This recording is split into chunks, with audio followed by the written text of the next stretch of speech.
आज का पहला प्रश्न है कि 1944 के में ब्रिटिश भारत के दौरान प्रस्तुत की गई सार्जेंट योजना किससे संबंधित थी?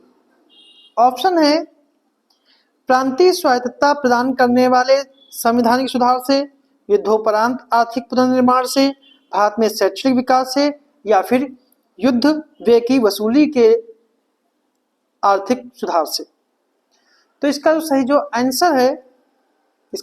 आंसर है वो आपका है सी ऑप्शन, भारत में शैक्षणिक विकास से। ब्रिटिश भारत सरकार ने भारत में शिक्षा को बेहतर बनाने के लिए कई प्रयास किए। इन सुधारों में 1913 का भारत सरकार का संकल्प, 1917 का सैडलर आयोग रिपोर्ट और 1929 की हार्टोग समिट रिपोर्ट शामिल है। मतलब अंग्रेजों ने जो शिक्षा को बेहतर बनाने के लिए 1913 का जिसमें कहा था उन्होंने कि 1 लाख रुपए भारतीयों की शिक्षा के लिए खत्म करेंगे, और 1917 का सैडलर आयोग और 1929 की हार्टोग समिट रिपोर्ट शामिल है। लेकिन ये सभी प्रयास अपर्याप्त थे और ब्रिटिश सरकार इस तथ्य से अच्छी तरह से जानती थी कि भारत में शिक्षा की स्थिति जो है वो अच्छी नहीं है। इसीलिए 1944 में उन्होंने सार्जेंट योजना जो है सर जॉन सार्जेंट को भारत में शिक्षा की व्यापक योजना तैयार करने के लिए उन्हें कार्य सौंपा और उनके द्वारा जो योजना बनाई गई उसी को सार्जेंट योजना कहते हैं। सार्जेंट योजना में कई सिफारिशें थी, जैसे कि निःशुल्क और अनिवार्य शिक्षा। इस योजना में 6 वर्ष से 11 और 11 से 14 वर्ष की आयु के बच्चों के लिए निःशुल्क एवं अनिवार्य शिक्षा की सिफारिश की गई। इसी योजना में 3 से 6 वर्ष की आयु के बच्चों के पूर्व प्राथमिक शिक्षा की सिफारिश की गई। इस योजना का लक्ष्य अपने 40 वर्ष के भीतर अर्थात कहें 1984 तक भारत में सभी को साक्षरता प्रदान करना था। और इसी समिति ने विश्वविद्यालय अनुदान समिति बनाया, गठन की सिफारिश की, और जिसका गठन 1945 में 3 केंद्रीय विश्वविद्यालय अलीगढ़, बनारस और दिल्ली के काम के देखरेख के लिए किया गया था। जबकि विश्वविद्यालय अनुदान आयोग की स्थापना जो है राधाकृष्णन आयोग 1948 की सिफारिश पर की गई थी। इस योजना की मुख्य बात थी कि दिव्यांग बच्चों को भी मुख्य धारा में लाया जाए और शिक्षा का माध्यम जो है वो हाई स्कूल तक जो है उनकी मातृभाषा में होनी चाहिए। अगला प्रश्न है, भारतीय संविधान के 73वें संवैधानिक संशोधन अधिनियम के संदर्भ में प्रावधानों पर विचार कीजिए। कि पहला है कि भारत प्रत्येक राज्य में ग्राम स्तर, माध्यमिक स्तर और जिला स्तर पर पंचायतों का गठन, महिलाओं के लिए सीटों का आरक्षण, पिछड़े वर्गों के लिए सीटों का आरक्षण, पंचायतों के चुनाव के लिए राज्य निर्वाचन आयोग की नियुक्ति और राज्य विधानमंडल के द्वारा पंचायतों को कर लगाने और संग्रहित करने के लिए अधिकृत करने की अनुमति देना। तो इसके जो दिए गए हैं इसमें कितने प्रावधान जो हैं वो अनिवार्य प्रावधान हैं। ठीक है, केवल 2, केवल 3, केवल 4 या सभी 5? जो इसका सही जो आंसर है वो आपका है बी ऑप्शन।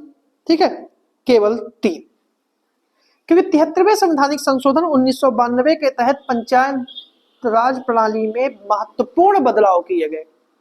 इसके तहत भारतीय संविधान में पंचायतें के नाम से शीर्षक भाग 9 जोड़ा गया और इस अधिनियम ने संविधान में एक नई अनुसूची 11वीं जोड़ी। ठीक है, और इस अनुसूची में 32 विषयों को शामिल किया गया। ठीक है, अधिनियम के प्रावधान को मोटे तौर पर स्वैच्छिक यानी विवेकाधीन और बाध्यकारी प्रावधानों के रूप में वर्गीकृत किया गया। अगर अनिवार्य प्रावधानों की बात करें तो पंचायतों का गठन यानी प्रत्येक राज्य में ग्राम स्तर, माध्यमिक स्तर और जिला स्तर पर पंचायतों के गठन को अनिवार्य बनाता है अनुच्छेद 243 बी के तहत। इसलिए पहला कथन जो है सही है। दूसरा है प्रत्यक्ष चुनाव। सभी स्तरों पर पंचायतों के सदस्यों का निर्वाचन प्रत्यक्ष रूप से जनता के द्वारा किया जाएगा, इसलिए और यह कहता है 243 सी के तहत। ठीक है, सीटों का आरक्षण। पंचायतों में एससी और एसटी की जनसंख्या के अनुपात से उनकी सीटें आरक्षित की जाएंगी अनुच्छेद 243 डी के तहत। सभी स्तरों पर कुल सीटों में कम से कम 1/3 सीटें महिलाओं के लिए आरक्षित होंगी और SC/ST की महिलाओं के लिए आरक्षित सीटों की संख्या सहित, इसलिए कथन 2 जो है वो सही है। सभी पंचायतों का सभी स्तरों पर पंचायतों और अध्यक्षों के पद भी SC/ST और महिलाओं के लिए आरक्षित होंगे। और पंचायतों का कार्यकाल जो है, प्रत्येक पंचायत का कार्यकाल जो है 5 वर्ष का होगा, अनुच्छेद 243 के अनुसार।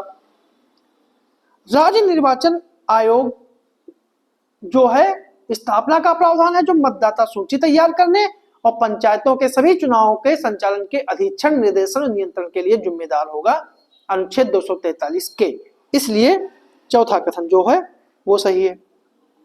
ठीक है। राज्य वित्त आयोग पंचायतों की वित्तीय स्थिति की समीक्षा के लिए, पंचायतों के मध्य धन के बंटवारे के लिए राज्यपाल प्रत्येक 5 वर्ष में राज्य वित्त आयोग की स्थापना करेगा, अनुच्छेद 243 के अनुसार। ठीक है। अगर स्वैच्छिक प्रावधानों की बात करें, तो स्वैच्छिक प्रावधानों में संसद और राज्य विधानमंडल के सदस्यों का प्रतिनिधित्व, यानी कि राज्य विधानमंडल पंचायतों में विभिन्न स्तरों पर संसद के सदस्य MP और MLA के प्रतिनिधित्व का प्रावधान कर सकता है, 243C। पिछड़े वर्गों का आरक्षण 243D है, लेकिन ये स्वैच्छिक है, ना कि अनिवार्य है, इसलिए तीसरा गलत है। और अगर कराधान की बात करें, टैक्सेस की बात करें, तो राज्य विधानमंडल को कर, शुल्क, पथकर, फीस संग्रहित करने और लागू करने का अधिकार है, अनुच्छेद 243H के अनुसार। इसके अतिरिक्त राज्य पंचायतों को सरकार द्वारा शुल्क, पथकर और फीस सौंप सकती है, इसलिए पांचवा कथन जो है वो सही नहीं है। इसलिए केवल 3 ऑप्शन जो हैं सही। अगला प्रश्न है, भारत में गैर सरकारी संगठन NGO भारतीय संविधान के निम्नलिखित में से किन प्रावधानों द्वारा समर्थित हैं? 19, 43, 7वीं। कौन सा कथन सही है? 1 और 2, 1 और 3, 2 और 3, या फिर 1, 2, 3? तो जो इसका सही जो आंसर है वो आपका है डी ऑप्शन, कि इसके तीनों कथन जो हैं वो पूर्णतया सही है। ठीक है, NGO के द्वारा। अगला प्रश्न है, वित्त आयोग के संदर्भ में निम्नलिखित कथनों पर विचार करें कि यह कोई स्थानीय निकाय नहीं है, इसकी सभी सिफारिशें कार्यकारी आदेशों के द्वारा लागू की जाती हैं, इसके सदस्यों को वित्तीय मामलों का अनुभव होना चाहिए। निम्नलिखित में से कौन सा सही है? केवल 1 और 2, केवल 2, 1 और 3, या फिर केवल 1? जो इसका सही जो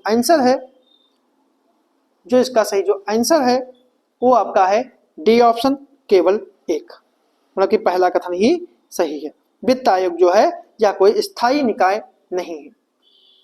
ठीक है, बाकी जो है दोनों गलत है, क्योंकि संसद ने वित्त आयोग अधिनियम 1951 के तहत इसे अधिनियमित किया। यह अधिनियम वित्त आयोग के सदस्य के रूप में नियुक्त होने वाले वांछित योग्यताओं का निर्धारण करता है और अधिनियम के अनुसार यह आवश्यक नहीं है कि सभी सदस्य वित्तीय पृष्ठभूमि से हों। वित्त आयोग का एक सदस्य उच्च न्यायालय का न्यायाधीश या उच्च न्यायालय का न्यायाधीश बनने की योग्यता रखने वाला व्यक्ति होगा। ठीक है, तो इसलिए इसका तीसरा कथन जो है वो सही नहीं है। वित्त आयोग की सभी सिफारिशें कार्यकारी आदेशों के द्वारा लागू नहीं होती। कुछ सिफारिशें राष्ट्रपति के आदेश पर लागू की जाती हैं, जैसे केंद्रीय कर और शुल्क और अनुदान सहायता के वितरण से संबंधित सिफारिशें राष्ट्रपति के आदेश से लागू होती हैं। लेकिन पेट्रोलियम लाभ के बंटवारे, ऋण राहत, केंद्रीय सहायता के तरीके आदि की सिफारिशें जो हैं वो कार्यकारी आदेशों के द्वारा लागू की जाती है। और आयोग एक स्थायी निकाय नहीं है, क्योंकि इसका कार्यकाल जो है वो 5 वर्ष का होता है, इसलिए कथन 1 जो है वो सही है। ठीक है, अगला प्रश्न है, निम्नलिखित में से कौन सा एक असीमित संघवाद को उजागर नहीं करता है? ठीक है, पहला है अनुच्छेद 371 के अनुसार धार्मिक या सामाजिक रीति रिवाजों में संशोधन करने वाले संसद के किसी भी अधिनियम को नागालैंड में लागू करने से पहले राज्य विधानसभा से अनुमोदन आवश्यक है। दूसरा है असम, मेघालय, त्रिपुरा और मिजोरम के जनजातीय क्षेत्रों की 6ठी सूची के तहत प्रशासित किया जाता है। सी चौथा है कि संघ राज्य क्षेत्र सीधे केंद्र सरकार के द्वारा प्रशासित होते हैं। और डी ऑप्शन, अरुणाचल प्रदेश के लिए विशेष प्रावधान जिसमें कानून और व्यवस्था के लिए राज्यपाल की विशेष जिम्मेदारी दी गई। तो कौन सा कथन असीमित संघवाद को दर्शाता है? तो इसका सही जो आंसर है वो आपका है सी ऑप्शन। संघ राज्य क्षेत्र सीधे केंद्र सरकार के द्वारा प्रशासित होते हैं। अगला प्रश्न है, निम्नलिखित कथनों पर विचार कीजिए कि भाषाई आधार पर क्षेत्रों के पुनर्गठन का विचार 1900 के दशक में प्रारंभ हुआ। तो 1948 में भाषाई प्रांत आयोग ने तत्काल भाषाई आधार पर राज्यों के पुनर्गठन का समर्थन किया था। तो कौन सा कथन सही है? केवल एक, केवल दो, दोनों या फिर दोनों नहीं? तो जो इसका सही जो आंसर है वो आपका है ए ऑप्शन, केवल एक। मतलब पहला कथन सही है और दूसरा कथन जो है गलत है।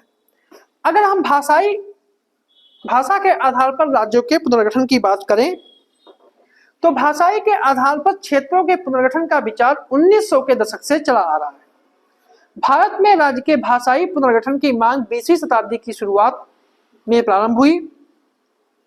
भारतीय राष्ट्रीय कांग्रेस ने 1917 के अधिवेशन में भाषाई प्रांतों के पक्ष में एक प्रस्ताव पारित किया और इस विचार का उद्देश्य क्षेत्र में बोली जाने वाली प्रमुख भाषा के आधार पर राज्यों को पुनर्गठित करना था ताकि बेहतर प्रशासन का बढ़ावा मिल सके और सांस्कृतिक पहचान को संरक्षित किया जा सके। इसलिए पहला कथन जो है वो सही है।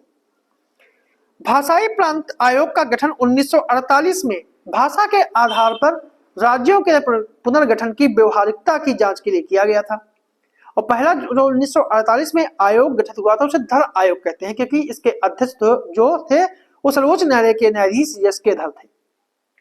इसने संभावित प्रशासनिक और एकता संबंधी चिंताओं का हवाला देते हुए भाषाई आधार पर राज्यों के पुनर्गठन के खिलाफ सिफारिश की थी। इसलिए दूसरा कथन जो है वो गलत है।